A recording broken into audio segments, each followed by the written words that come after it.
Hello students, आज के topic में हम लोग स्टार्ट करेंगे कूलाम्स लॉ के आगे। और इससे पहले कि हम इसमें फर्दर डिटेल्स में जाएं, इससे पहले जो हमने पढ़ाया हुआ आपको प्रीवियस लेक्चर में, उसको आप ज़रूर पढ़ें। उसके लिए आई बटन पर जाएं, क्लिक करें और आपको प्रीवियस लेक्चर मिल जाएगा। आप वहाँ से पढ़ें, एंजॉय कीजिए। उसके बाद आप इसको देखेंगे तो बहुत अच्छा समझ में आएगा। दूसरी बात, आप लोग वीडियोस देख रहे हैं बहुत अच्छी तरीके से, बट सब्सक्राइब नहीं कर रहे हैं चैनल को, तो उस चैनल को भी सब्सक्राइब करते चलें, वीडियो को भी देखें। अच्छी से अच्छी इन्फॉर्मेटिव वीडियोस आपको मिलेंगी फिजिक्स पर। और आज हम आगे स्टार्ट करते हैं कूलाम्स लॉ के फर्दर डिटेल्स। देखिए, हम लोगों ने पिछली बार कूलाम्स लॉ में पढ़ा था A times 1/Q1 Q2 over R²। ये हम लोगों ने पढ़ लिया था। और ये तब पढ़ा K की वैल्यू कितनी थी? K की वैल्यू थी 1/4πε0 and this is Q1 Q2 upon R²। तो ये जो वैल्यू है ये कहलाती है ε0। इसको बोलते हैं एब्सोल्यूट परमिटिविटी ऑफ वैक्यूम और फ्री स्पेस। तो ये एक्सप्रेशन आपको देता है फ्री स्पेस यानी वैक्यूम में दो चार्जेस के बीच में लगने वाले कूलाम्बिक फोर्स को। इन केस अगर दो चार्जेस के बीच में, फॉर एग्जांपल एक चार्ज ये है, दूसरा चार्ज ये है, आप इसको Q1 मानते हैं, इसको आप Q2 मानते हैं, और इन दोनों चार्जेस के बीच में कोई सर्टेन मीडियम आ जाता है, मान लेते हैं ये कोई मीडियम है। तो ऐसे केस में, उस सिचुएशन में आप देखेंगे इन दोनों चार्जेस के बीच में फोर्स कैसे कैलकुलेट करेंगे। उसके लिए थोड़ा सा फार्मूला मॉडिफाइड होता है। हर एक मीडियम की एक स्पेशल इलेक्ट्रिक प्रॉपर्टी होती है और वो उसके डाइलेक्ट्रिक कांस्टेंट की फॉर्म में शो की जाती है। उसको हम बोलते हैं relative permittivity of the medium, या फिर बोल देते हैं dielectric constant of the medium. उसका सिंबल हम यूज करते हैं, ये डिस्टेंस हमने यहाँ से अज्यूम कर ली, सपोज R डिस्टेंस है पहले की तरह, ये मीडियम है और इस ये मीडियम है, इसको कैरेक्टराइज करते हैं εr। ये कहलाती है relative permittivity of the medium, या फिर इसे बोलते हैं डाइलेक्ट्रिक कांस्टेंट, और इसका एक सिंबल कैपिटल K भी होता है। तो इलेक्ट्रोस्टैटिक्स में कभी भी हमें किसी भी मीडियम को कैरेक्टराइज करना है तो उसके डाइलेक्ट्रिक कांस्टेंट या रिलेटिव परमिटिविटी से हमें उसको शो करना पड़ेगा। तो इस मीडियम का इफेक्ट ये है। तो जब हम इस मीडियम के बीच में फोर्स की बात करेंगे, दोनों हमने पॉजिटिव चार्जेस लिए हुए हैं, तो ये रिपल्सिव फोर्स इधर एक्ट करेगा, ये इस पर फोर्स अप्लाई करेगा along the line joining this two charges, तो ये फोर्स इधर होगा। जब मीडियम नहीं था, फ्री स्पेस की बात करते थे, तो हमने इसको माना था F सिंबल। अब हम बात करते हैं अगर कोई मीडियम बीच में है तो हम थोड़ा सा सिंबल इसका चेंज कर सकते हैं। सपोज हम उसको बोल देते हैं FM, M for medium. FM means force between the two charges when there is an intervening medium between them. Intervening का मतलब उनके बीच में। तो उसको लिखने के लिए होता है फार्मूला हमारा FM जस्ट 1/, ये क्वांटिटी ऐसे ही लिखेंगे, और रिलेटिव परमिटिविटी ये into Q1 Q2 upon R², ऐसे लिख सकते हैं। या फिर आप इसको ना लेकर के ये सिंबल भी यूज कर सकते हैं, और you can say FM 1/4πε0 K Q1 Q2 over R²। इस पूरी क्वांटिटी को ε0 एंड K, इन दोनों का जो प्रोडक्ट है, इसको आप ऐसे भी लिख सकते हैं 1/4πε। This is called permittivity of the medium. इन दोनों का product Q1 Q2 upon R²। ऐसे भी लिखा जा सकता है ये एक्सप्रेशन, बट हम लोग मोस्ट कॉमनली क्या करते हैं, इस वाली फॉर्म को यूज करते हैं, या ये वाली फॉर्म ऐसे लिख सकते हैं। तो यहाँ पर आप देखिए, अगर हम इसे नहीं लेते हैं तो ये वाला फैक्टर पहले ही चल रहा था यहाँ पर, और ये जो डाइलेक्ट्रिक कांस्टेंट है इसकी वैल्यू वैक्यूम के लिए 1, एयर के लिए होती है 1.00054, slightly greater than 1, and for other media it is more than, quite more than 1। तो डिनोमिनेटर में ये क्वांटिटी मोर देन 1 होगी तो certainly force in the medium will be smaller than this force. तो यहाँ पर हमें फाइनली ये बताना है, मीडियम अगर कोई आ जाता है चार्जेस के बीच में तो फोर्स रिड्यूस हो जाता है, बिकॉज डिनोमिनेटर में डाइलेक्ट्रिक कांस्टेंट आ जाता है और वो मोर देन 1 होता है, इसलिए इस वैक्यूम वाली वैल्यू को वो रिड्यूस कर देता है। So whenever there is a medium between the two charges, force between the two charges is reduced as compared to the force when there was no medium between the charges. Okay? तो इसको हम देख सकते हैं, इसको define भी कर सकते हैं।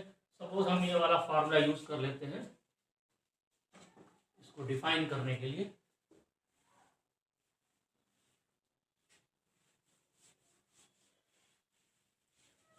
कई बार इसको हम इस तरीके से भी लिखते हैं,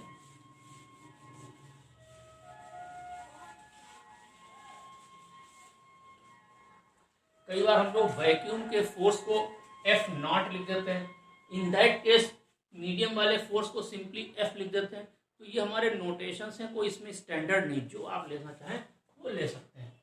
ठीक है, तो हमने इसको ये एफ माना हुआ है। तो मीडियम वाला जो फोर्स है हमारा वो चल रहा है 1/4πε0 के Q1 Q2 upon r square. ठीक है, तो ये अगर हम इसको नंबर 1 मान लेते हैं इक्वेशन को, इसको नंबर 2 मान लेते हैं इस इक्वेशन को, हम डिवाइड करना चाहते हैं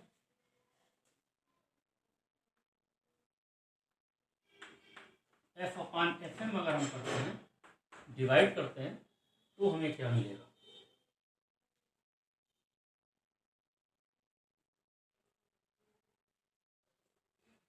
वन अपॉन 4πε0 ये वाला force, Q1 Q2 upon r square divided by F M 1/4πε0 के Q1 Q2 over are square.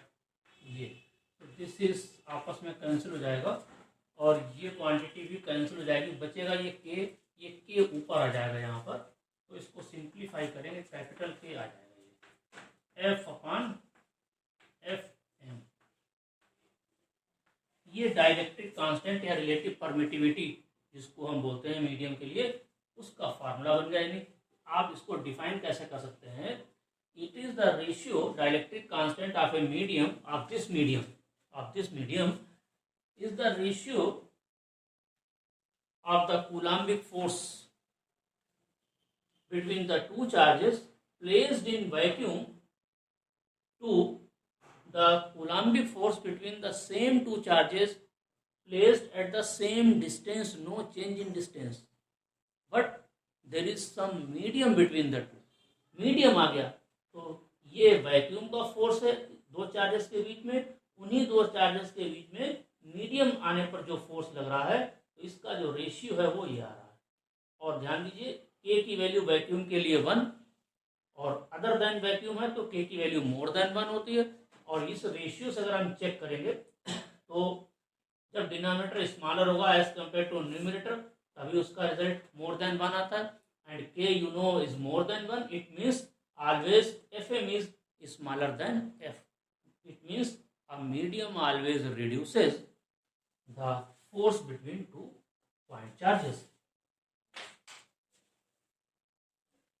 Suppose this is equation number 3. तो हम देखते हैं, अब यहाँ से डिफाइन करके देखते हैं इसको कैसे डिफाइन करेंगे।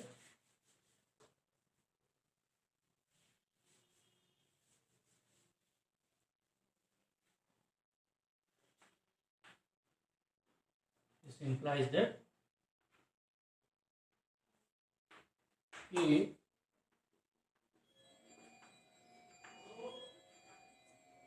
may be defined as the ratio of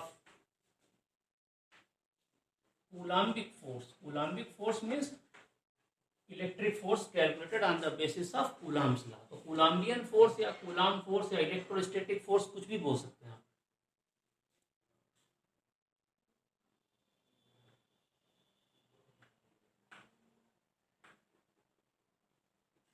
between two charges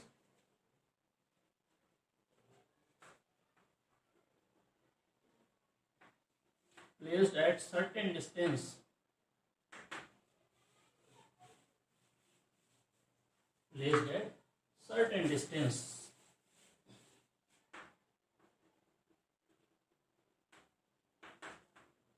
in vacuum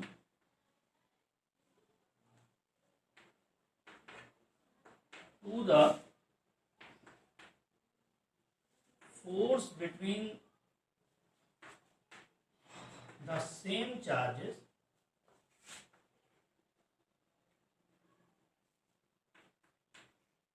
placed at same distance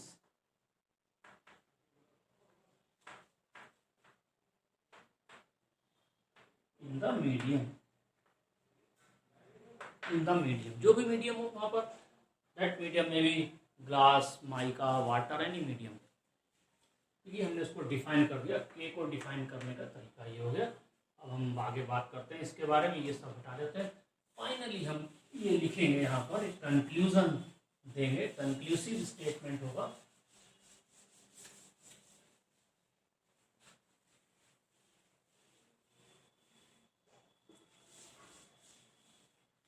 देखिए from equation 3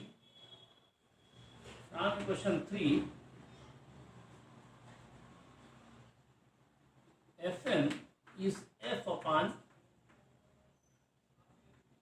K and K is more than 1.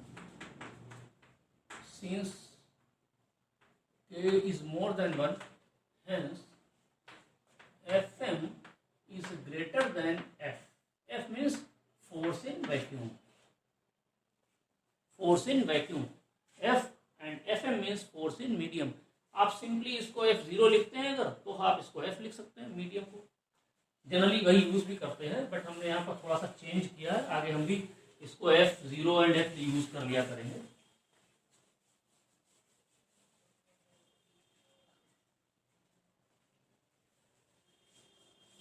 Anyway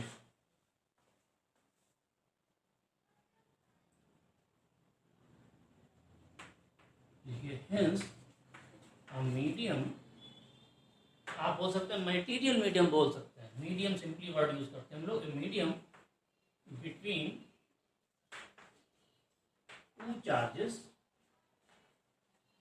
always reduces the coulombic force, or you can say electrostatic force, same thing, coulombic force between them by a factor 1 upon k। आप इसको ऐसे लिख सकते हैं ना, इस चीज को यहाँ पर इसको ऐसे शो किया जा सकता है। आप लिख सकते हैं 1 upon k into F। so 1 upon k is the factor।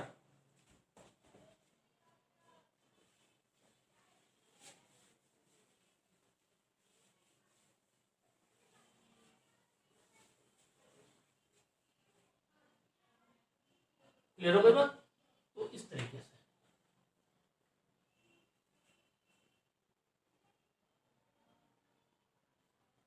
तो आज के लिए ये वाला हमारा पॉइंट डिस्कस हो गया। और यहाँ पर एक पॉइंट और हम फर्दर मेंशन कर देते हैं। नोट दैट K is 1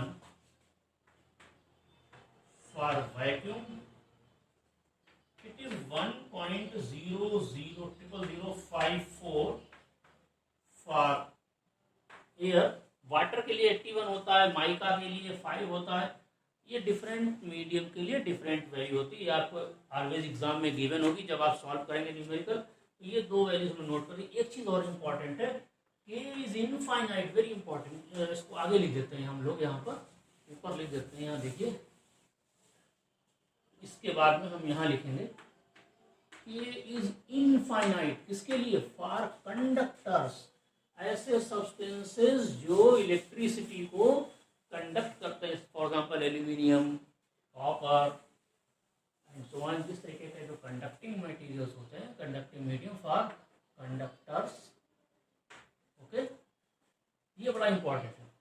इसलिए अगर कंडक्टर को बीच में रखेंगे तो फोर्स जीरो हो जाएगा। आप देखिए इसकी वैल्यू रखेंगे आप, A is infinity for conductors। Metals भी बोल सकते हैं आप, है कि metals are also conductor. Therefore Fm equals F upon infinity रखेंगे अगर आप किसी कंडक्टर के लिए, तो ये जीरो हो जाएगा। दो चार्जेस ये हैं Q1 Q2, इनके बीच का अगर कोई मीडियम जो है वो कंडक्टिंग मीडियम है, कंडक्टिंग मीडियम है, तो उसके लिए K होगा infinity. And in that case दोनों चार्जेस के बीच में फोर्स कितना हो जाएगा? जीरो हो जाएगा। ये बड़ा इंपॉर्टेंट पॉइंट है, नोट करते रखिए।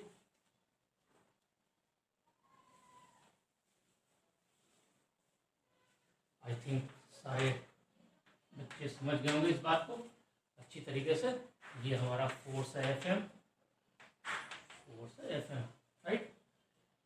और अगर किसी मीडियम का टेम्परेचर इंक्रीज करते हैं तो उसका K डिक्रीज करना शुरू करता है। ये बड़ा इंपॉर्टेंट पॉइंट है। K डिक्रीजेस, ये बड़ा इंपॉर्टेंट पॉइंट है, नोट कर लें। K decreases with increase in temperature. Temperature of the dielectric medium. Dielectric medium, ऐसा मीडियम जो हम दोनों के बीच में लेते हैं, वो मीडियम डाइलेक्ट्रिक तब होता है जब उसकी प्रॉपर्टी नॉन कंडक्टिंग होती है और डाइलेक्ट्रिक के अंदर इलेक्ट्रिकल एनर्जी स्टोर करने की भी कैपेसिटी होती है। आगे चल करके हम लोग इसको स्टडी करेंगे। तो ये important point, simply you can write medium.